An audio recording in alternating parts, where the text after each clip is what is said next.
Okay, so the question is, how does astrology illuminate the idea of manifestation, which, to my understanding, has to be something that gets created?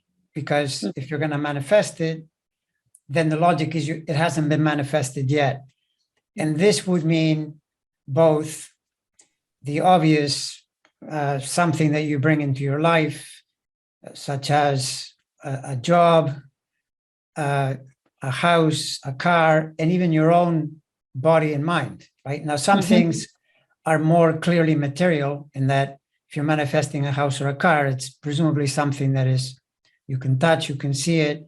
When you say a job, that already gets a little bit more abstract. And when you say your own body and mind, maybe it's, in a sense, the most abstract, although your body is a pretty obvious thing, right? So, for example, if a person wants to manifest more fitness, the whole idea when someone says getting in shape, that's a different shape of the body.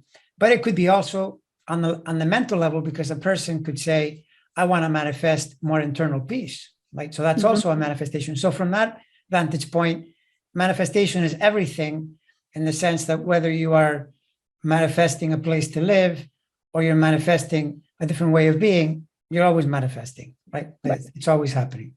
So now, as I understand it, if a manifestation is a creation, then logically you would have to go to the fifth house, fifth sign, the place of Leo, which is the place where you manifest. And it's pretty obvious because that's where children are created. So children have to be necessarily the first manifestation so that life can continue and generations, give birth to new generations and everything can keep moving forward. But within that, anything that is happening in your life is happening through the fifth sign, through the sun, like the sun as the creator of everything. And that's not a big leap either, because then you could start talking in cosmic terms and say, well, of course, the sun is the, the big dog in the solar system, and no creativity happens at all if the sun isn't there. And in a way, this tells us that human beings are like mini suns or many sources of energy that are manifesting something over the course of their life, right? So the sun is really important, but then immediately you see that since everything is in polarities, you've got the sun, Leo, and then on the other side, you get Aquarius. And Aquarius, first ruler, I always say Saturn, right? And then you would say something like the sun in Leo, fifth sign, that would be the most personal type of creativity. The other side is a more social type of creativity, but it's still creativity. Like, for example, your social connections, your social achievements, all of that goes to the 11th, the opposite, like 511. But also the notion that Saturn has to be involved in that when you're creating something, anytime you talk about something tangible that you can anyway touch, that seems material, and certainly the bodies of people are, obviously, but anything else for that matter, Saturn gets involved. Also the notion that Saturn rules time, and it definitely rules time. And these things happen in time. And you could even say, you can get Einstein and say they happen in space-time, because presumably that's how you think. There's no other way for it to happen, right? And so then immediately what comes to mind is that somehow the secret of manifestation must have something to do with both the sun and Saturn, including getting good at expressing, at manifesting those planets themselves, connecting to them maybe. I mean, it starts to get really paradoxical if you say you got to manifest the sun and Saturn in order to manifest something, but you should certainly know how to do those planets, how to be those planets, right? And most people know I'm sun in Aquarius, sun in this, sun in the other sign, but there's the pure sun energy that is true for everyone as a solar force, let's call it. And then the idea of Saturn and what it signifies. And Saturn generally has a really bad reputation as a difficult planet, and it is. And yet you cannot build anything without Saturn. It's not possible, right? So the first clue, as I understand it, would be becoming familiar, becoming friendly with time. Because if you don't become friendly with time, how is this going to work? I mean, presumably, if a person says, well, I'm going to do X, Y, Z, they're using their time in a certain way. And then immediately Saturn kicks in and says, of course, that's true, because if you want to create something, you have to concentrate, Saturn, on that for a while. You take a chunk of time, you're actually narrowing attention to the task at hand, right? And you can see how this would be true, whether a person is creating a work of art, building a house, maybe it's not as clear in the sense of saying, well, you try to create a house, you don't necessarily build it yourself, but then you have to build the resources so someone else can build them. So the whole thing has as I understand it, a Sun Saturn in the most immediate sense, right? That 511 axis is the most immediate rulership, let's call it, right? Okay. But then from there, you start to have to move into other parts of the zodiac to enable it to happen, right? Because it won't be enough in order to make it happen. So, for example, you need to take action.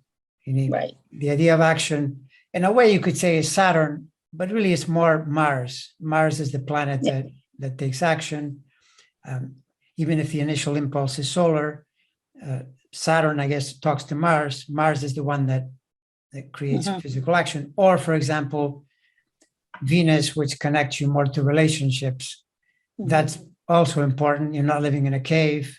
You can figure out how to connect with people and so on. But going back to my initial point, to my understanding, the first level is Sun Saturn. So then the way I project this is to say, once the sun is the key planet, and once you know that it is the ruler of core vitality, it would make sense that if a person knows how to raise their vitality, somehow connect to their vitality, then it is more likely than not that their creativity is going to increase and improve, and therefore their manifestation power is going to likewise improve. Okay, well, so here's the thing though, that sounds, and I get it, it sounds very correct, knowing the planets as I know them, that the sun is your vitality, your soul, like SOUL or SOL, whatever. And Saturn, of course, is how you build, and time and all of that. But let's say you're a person who says, well, I want to manifest a relationship, which is a pretty intangible thing. Like it's not, like saying I want to manifest losing 10 pounds or something that on the surface seems a lot more achievable. How would you go about that? Manifesting that? Manifesting a relationship, as in you're talking about a person, for example, who is trying to connect with her partner. Or connect with it, or maybe someone says, oh, you know what, I really wish I had some good friendships. I don't really have any in my life right now, and I really want to build on that, or even not even build on that, just manifest that. So how does this relate? How does the astrology come in here for someone who comes to see you and says, hey, Andre, I'm really vital. I'm disciplined. I'm doing the Sun Saturn. I'm energetic. I'm doing the Mars thing. I'm applying my Venus, but I just don't have any relationship luck. I don't meet any friends that I like, so that that I can build a friendship with, or a relationship, like a traditional partnership, that like a love match or something. Well, you see, to a pretty major extent, if, as I understand it, if a person puts vitality, pure vitality at the top of the list, and they're bringing that into play in a real sense, on a regular basis, they're getting better at it, right? Yeah. So then what happens is, because they have a a better feeling, a better connection to the life force, their identity, their sense of self starts to improve. And without even necessarily connecting to it as an intellectual thing, they'll start to believe in themselves more. And there you get into the law of attraction and all that, where you could even associate it to confidence. A person gets vitality, they make it more and more consistent, they feel better about themselves, their vibration, people talk sometimes about their vibratory energy, their aura, their magnetic field. There are all these different terms to describe this intangible thing that happens. And then because the confidence level has changed, then they feel that they're capable of being in a relationship. And this is what actually triggers the attraction principle. Now, you can then get fancy and do things like you can say, visualize someone coming into your life. It's just that tends not to work very well unless your energy is at a certain level, so you can actually believe it, right? And so you could say that belief is super important. You've mentioned yourself how identity is really important. Many of these theories that you read in books will say that everything that happens in your life is related to your belief, right?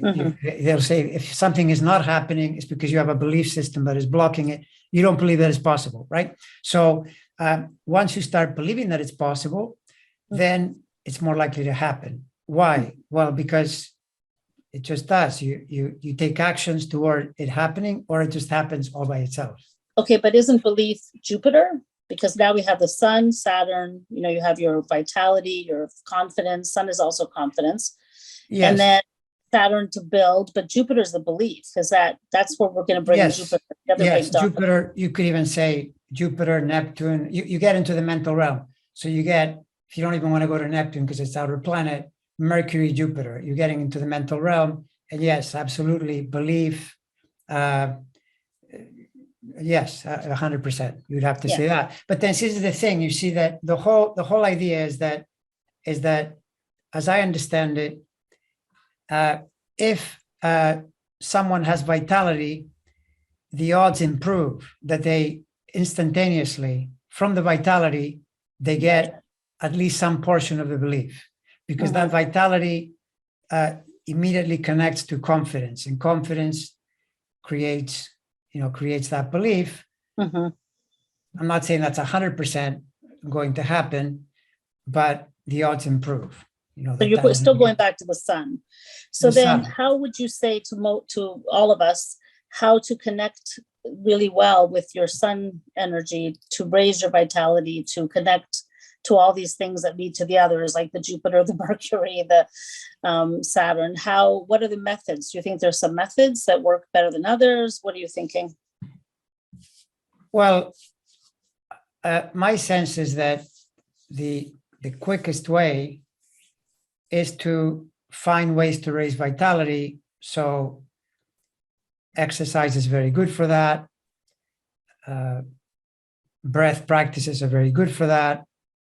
And then studying, tuning into what are the things that raise or protect vitality in your life, and what are the things that damage vitality. So this is where you get into eating properly, treating your body with respect, doing the things that your body likes toward expressing energy.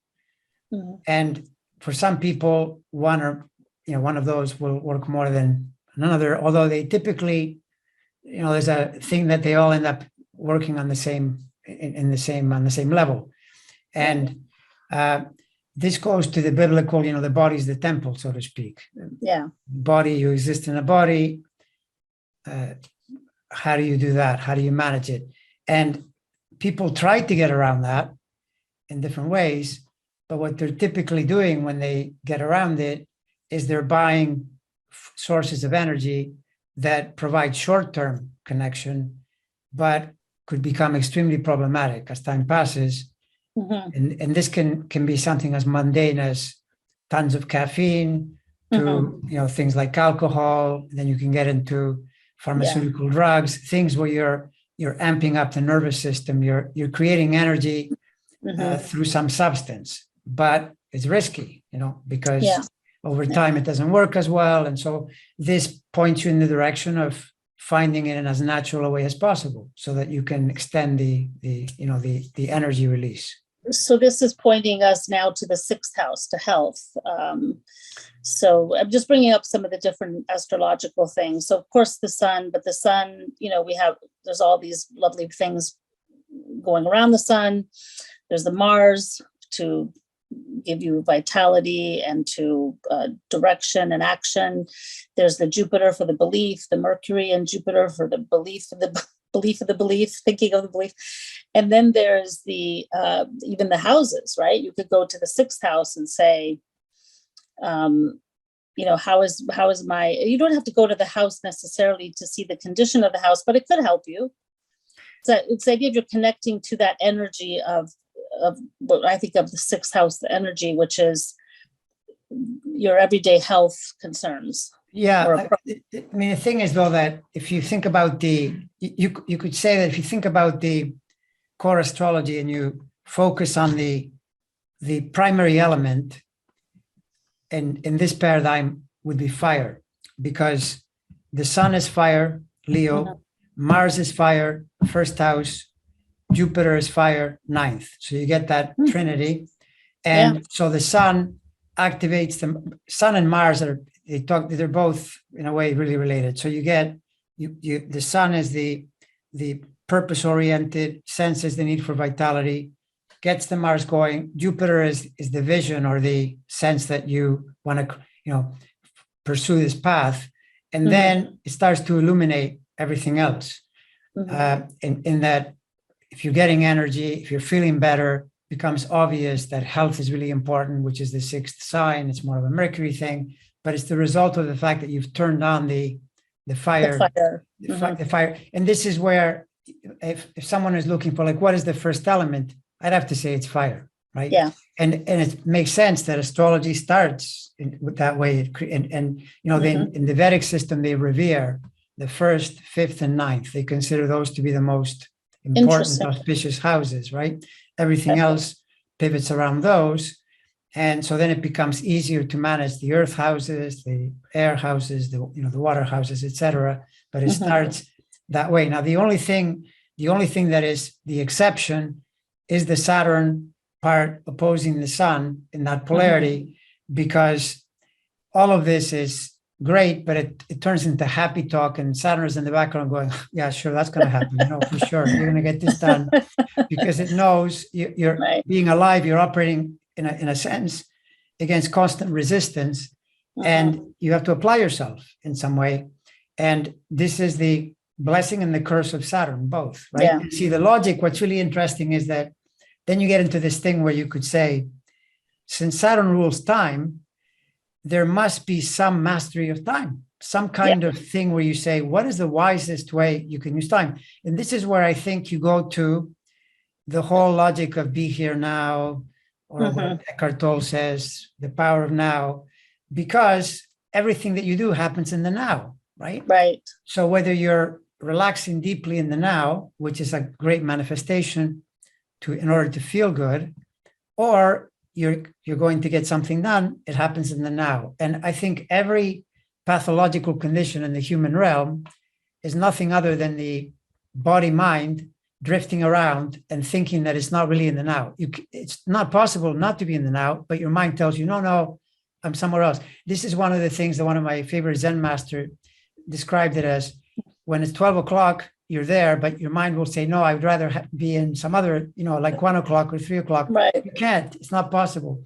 You're bringing it in mentally, but what you're doing is you're destabilizing and throwing everything off by not being in the present moment in time, which is where you actually work toward manifestation. So then my inference would be, this is why meditation is so valuable, because it teaches you through periods of time to engage with that moment in time, so you can bring that attitude into the rest of your life. And both, it teaches you to get down to it, so to speak, get into it and focus and get things done.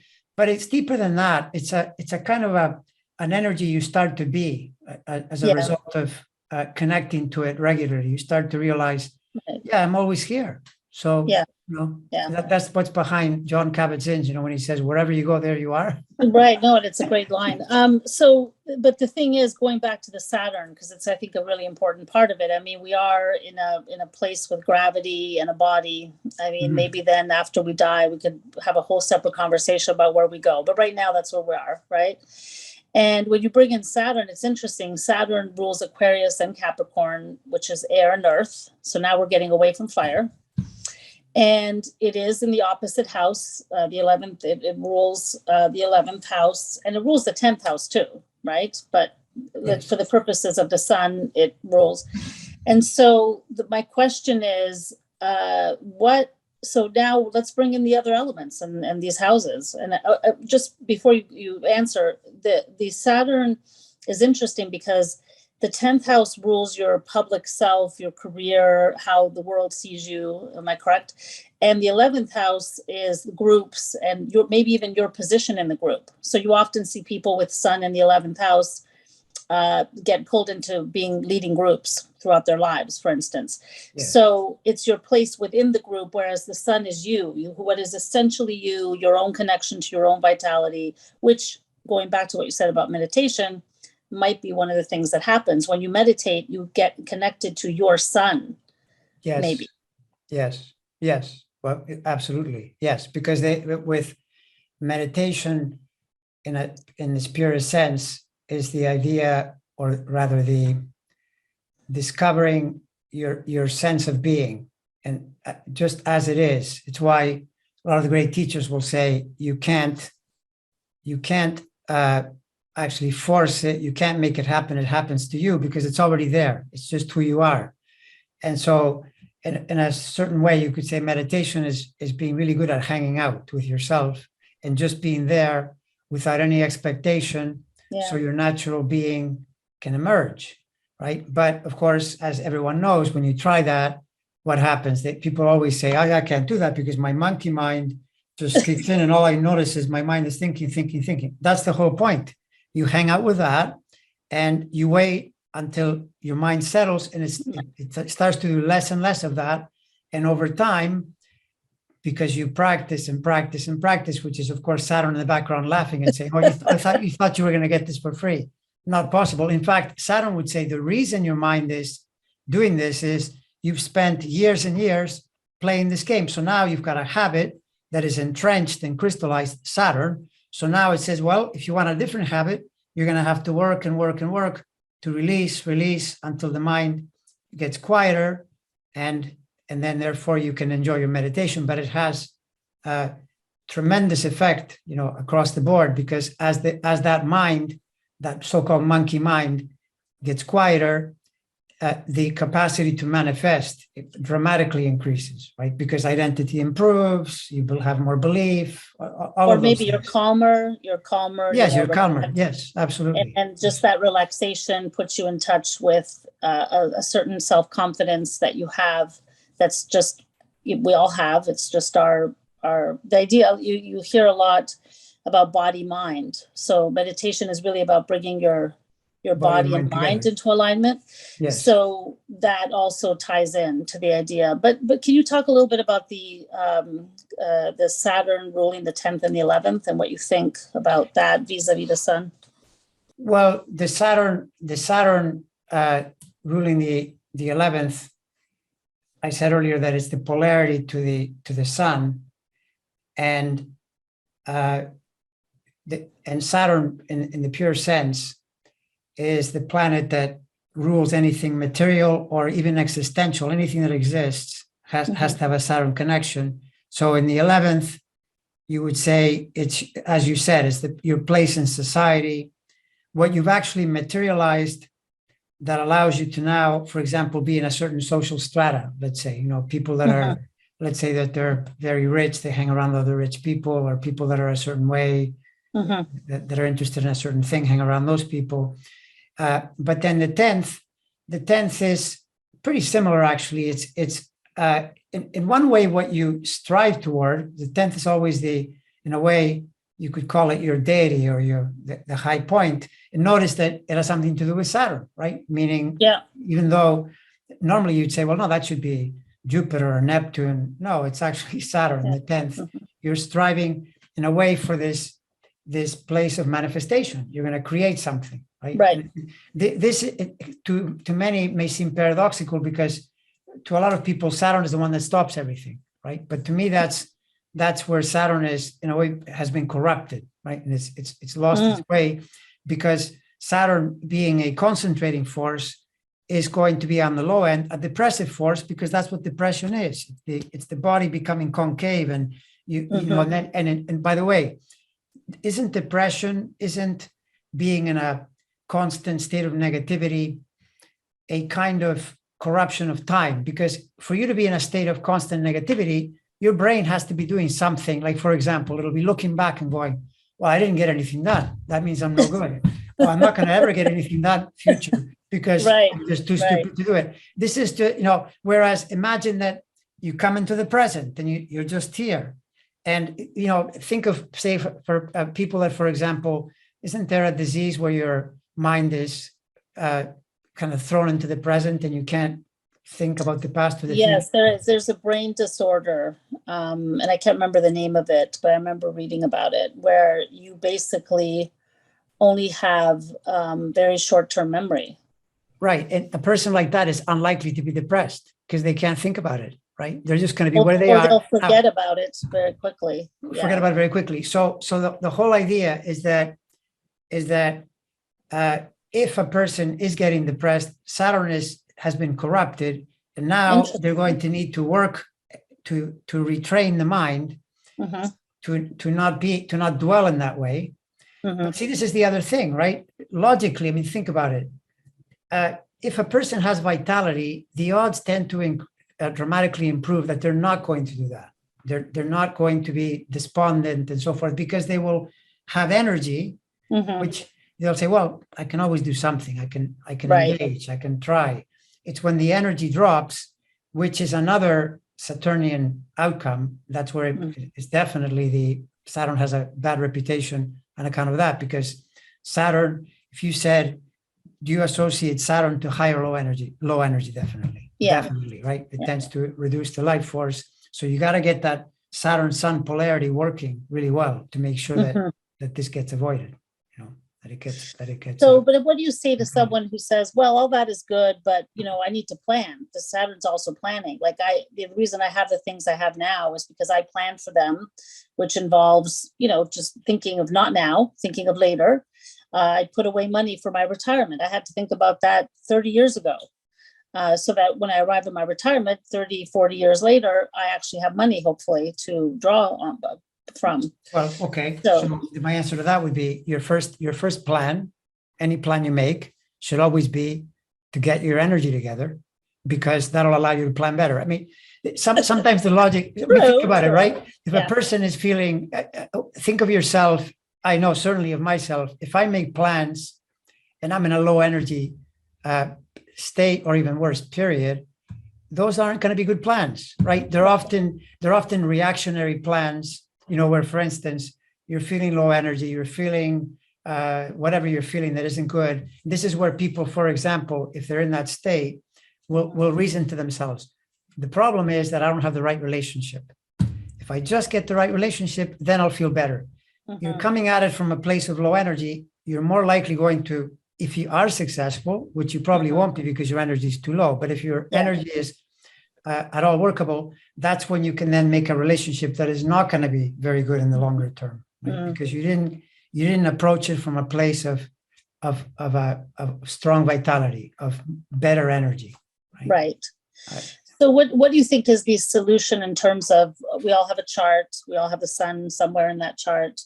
We all have, so one of the things you said, of course, let's just recap. So taking care of your body by eating well, presumably resting and all the other things, and meditating is another way to access the vitality of your sun.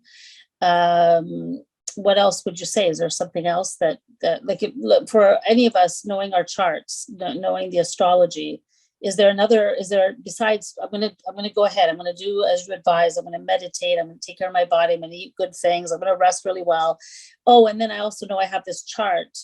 Is there something I can do that helps me besides that? Or is it all just, we can just get in through those other doors? Well, I mean, if you're trying to get a really more detailed view of your chart, typically you call your astrologer or you study your astrology. I mean, it's hard to get around that. If you're saying something like you feel some unusual thing that you think the chart could answer, then that's what you would do. I know as an astrologer myself, yes, I'll get insights from my chart about one thing or another. And I certainly try to provide those insights to people when they ask me about their chart. However, even so, it's just the logic of the sun illuminates everything. It's just the logic that, when it's really bright outside and right away you see things better, obviously, right? So, and that the sun is the source of life. And if you were to say, well, what are we most like? We're most like that, right? We're more than anything else that. I mean, people will say, you could say, for instance, life is dependent on water. Without water, you would have no life. That's true, but without some energy, what good is water? It's not going to do anything. So, either way, somehow connecting to your sun. Now, the thing is, when you read about sun meanings, it'll say it rules your life purpose. And so, for example, if a person has a really clear idea of their life purpose, right, which thereby really impacts their identity, they're just sure that this is it. That goes a long way, because typically they'll either protect their vitality in order to create their life, bring about their life purpose, to actuate it, or they'll run over it and damage their own health and maybe die younger, but at least they'll feel like they're on this moving train going somewhere. Right. So, but for a person that is having an issue with this, if they already feel a strong sense of purpose, then maybe they're not going to bother with thinking about raising vitality. But to a person that says, well, I don't even know what my purpose is, or has problems actuating it because they have a good idea what it is, to my understanding, it's the vitality part that does the, vitality means life. I mean, it's life energy. It's right. It's that quality. So then it's a question of just asking yourself, what can I do to bring this about? And this is what we were saying, forms of exercise, breath yoga, raising energy. How are you going to raise energy, right? That would be the thing, as I would understand it. So if I'm understanding you correctly, what you're saying is, if no matter what problem I have, whether let's say I'm in a bad marriage and I want to get out of it, or I don't like my job, or I don't like my financial situation, whatever the situation may be, if I just go to the first principle, which is raising my vitality through healthy ways, I will likely then know my next steps. I will likely then be able to figure out whatever problem I have in my now, and therefore manifest something that I want in the later, because obviously you're working in the now for the later. Yes. So really, you just go to that first principle. You could forget all the other things and just say, I'm going to concentrate on my inner being, my inner vitality, my sun, my source. Right. Now, the exception could be, or the you could say the corollary, or the something to add to this would be that suppose a person says, well, that sounds good, but I just don't feel good at all. I don't even have energy to raise energy.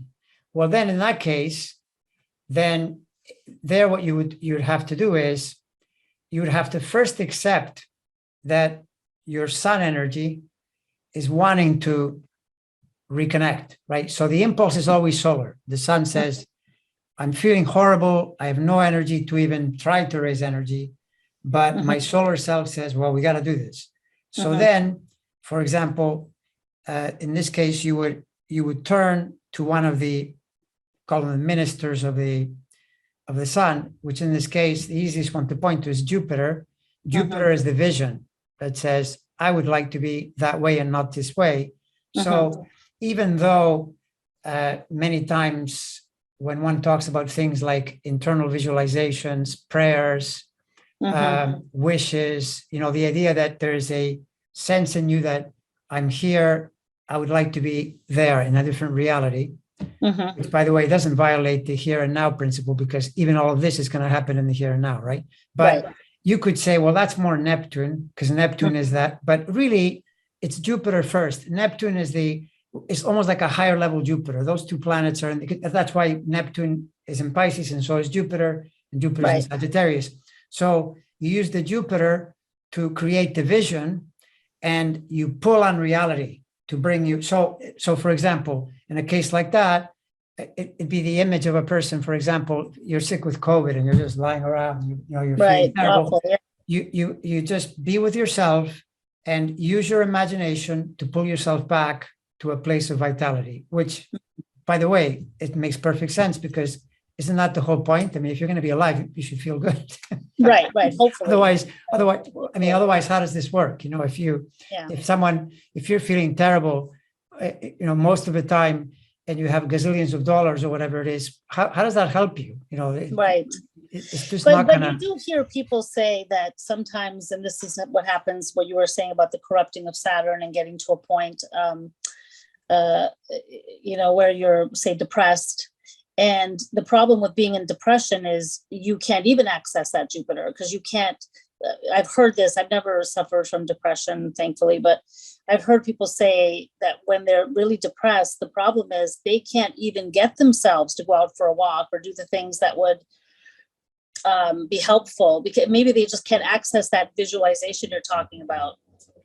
Well, right. Okay. And by the way, that's a really interesting way to put it, because there are people who, if you say to them, imagine something or visualize something, they say, I don't know how to do that. I can't do it.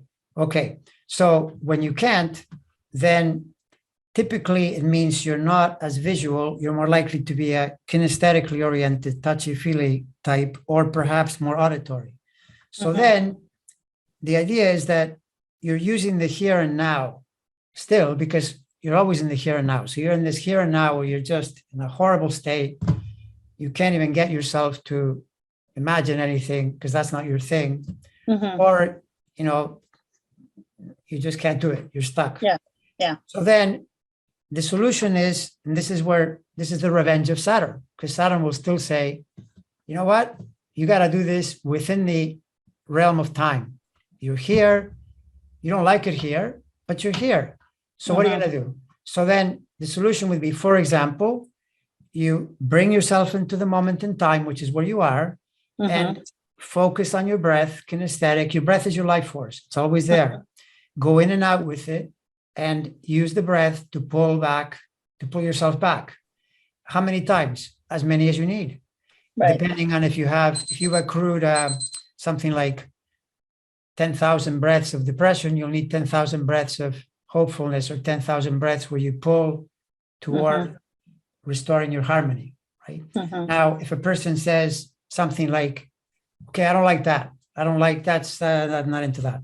Okay, you could try something like, for example, if you did a mantra, that would be auditory. That's a way back. But you could even do something like, for example, listen to something like classical music and tell yourself, I'm just going to listen really intently. I'm going to get into the auditory mode and I'm going to let this heal me. I'm going to let this restore my balance. This is something, the spiritual master you and I ran into in the 20th century, Privilayat. He had a horrible tragedy happen in his life at one point. Someone died he was close to, and he was really, really, torn and in a terrible state. And what he said was, what helped him to bring himself back was to listen to Bach's High Mass, because the effect of that music is to raise you to a more impersonal level of spirit, so you're not as caught up in the hit to your personal life. Because we have personal lives, but sometimes it's so painful, you need to raise it somehow. So, but what was happening?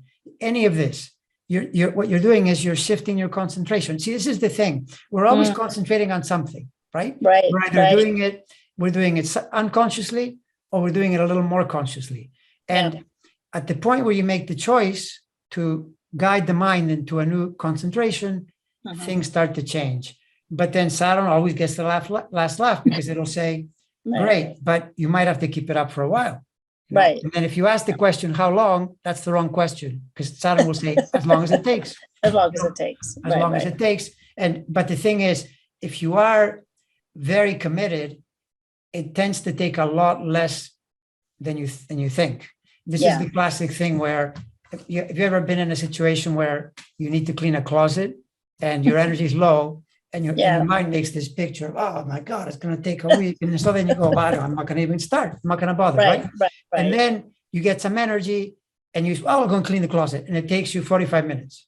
In the end, and you realize you were creating a warped sense of time, right? Which the vitality dramatically changed, and it made you more capable. So the thing is, what I'm getting, to recap, I mean, this, you can go on this, anybody can, because it's a really deep subject. And I really like a lot of the points you brought up. But the thing that I'm really getting from this is this idea that you cannot escape Saturn.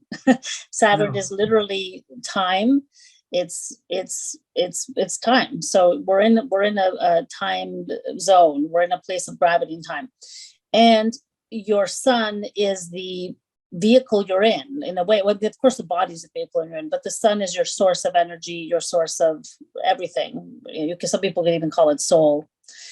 And if you can figure out that relationship in your life through all these different ways, through trying to connect literally with time, you're probably going to see some good manifestations, the manifestations you want. When I say good, I mean whatever manifestations you're looking for. Hopefully they're good ones and they're healthy. Yes, that's exactly how I would see it. Yes, that's precisely it. And depending on your commitment, I mean, it's curious that when you're hearing whoever the person is that will have a good message around this, how you said earlier, for example, the idea of identity, how powerful that is.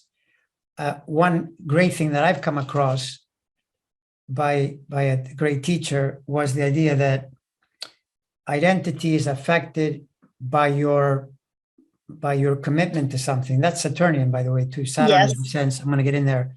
And so the thing is, if you're doing something and you really get into it, you go all in, you really tend to dramatically change the amount of time that it takes, because it becomes a force. It takes you in that direction, and much more quickly than not. In Zen, for example, one Zen teacher that I heard the argument put this way, he said the reason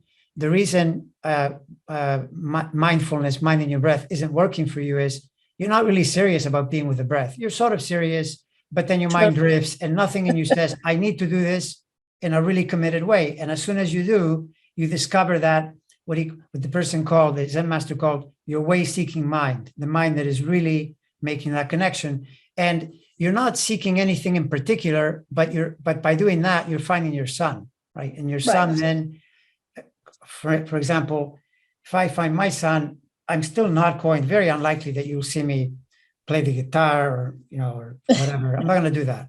I'll do what I do. People then create according to their true nature, so to speak, true nature, whatever it is.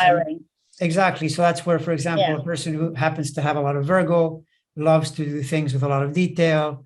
And there are many manifestations of that, because, if you say, well, Virgo is detail, that fits really well with knitting. It does, but it also fits really well with agriculture. Then you find the person out in the garden, doing growing plants.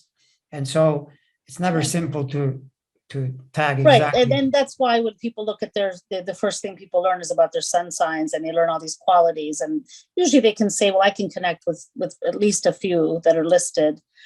But the idea is that when you are nurturing that solar energy, so to speak, through the right form of living, and by the way, you mentioned commitment is Saturn also. when you commit to something, that's a Saturn principle. Yes. So yeah, so that's the idea, that you're kind of figuring out your own wiring by connecting and committing and concentrating and putting in the work over time, which is Saturn.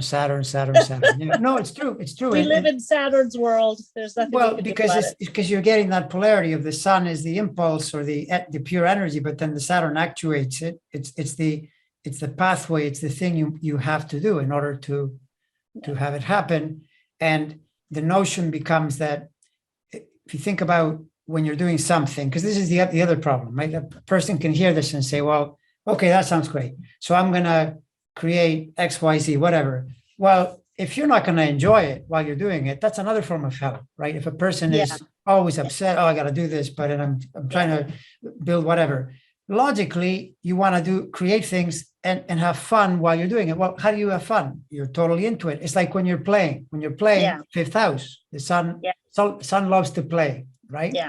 But being in that zone where you're playing, in a way, becomes the task. And of course, some people will say there are certain things that that bring that about in me, and that's why they become therapeutic for them. Like maybe when they paint or they something, and that's good. And it's a great place to go to, no doubt about it.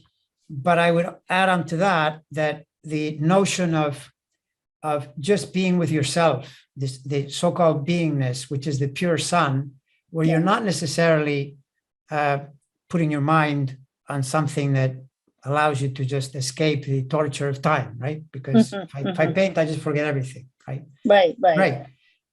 I think it's still more powerful if you are able to be with your mind and body, doing nothing whatsoever, which is what meditation is, and connecting in that way to then allow that to illuminate everything else. But the curious thing about that is that also requires energy, because if you don't have energy, you'll fall asleep, which is not, I mean, that's good. It's fine from a different perspective. It's fine if you're really tired, but yeah, the idea is. I think the summary as I would understand it is that probably if you're into astrology and you're trying to gather wisdom from astrology, your main task should be to figure out how to redeem the energy of your Saturn, how to make the Saturn work better, because it's the type of planet that will just haunt you. If you don't have that working well for you, it's very, very difficult to have anything happen. It just is. It's very difficult. So well, and what I've seen too is that sometimes people there's the really tricky part. You have to bring in balance, because sometimes people are really good at their Saturn. They access it. They work. They apply. They concentrate. But then they overdo it, and they become rigid and tight and fearful, and project, all that into the future. So there's also, Saturn is not just about, hey, get to work, but it's also be balanced in how you work, finding that balance. It's not easy. Sometimes. Yeah, well, the thing is, you could cover that though with the idea that from the beginning, wisdom would say you have a Sun-Saturn polarity where you're going to create, but you're also going to be. The sun says, my deepest wish is just to be. Right. So if the deepest wish is to be, and the sun might even say, why are you worried about creating? Just create being, right? Why are you bothering? Like, why do you think that a car or a house will make you feel better? I mean, yeah, it's fine, but that shouldn't be it. So your first task is to say being. So then you have being/creating. So then you don't let the Saturn run away with itself and turn into a workaholic so you can make more and more money and have more and more properties or whatever. Right. The idea is to say, no, together with that, where is your beingness? Can you completely disconnect and be with yourself? Not just go watch Netflix or watch movies or read books to forget about yourself, but actually be with yourself in a totally bare sense of being. Is that part of your life? Because then you're really honoring the sun, and Saturn can help you with that too, because Saturn is everywhere. I mean, I think the best way in some sense to understand Saturn is that even great meditators have to spend years and years training. Why? Because of Saturn, right? Yeah. The minute you're in a body, you're not living in outer space where you can be in a bubble and float around. you need to incarnate it. That's in fact what incarnation is. Incarnation is flesh, Yeah. body. Yeah. Absolutely. Yeah. All right. That was great. Thank you for asking all these excellent questions thank you for answering them. They were good because they were really encouraging me to think about it more deeply.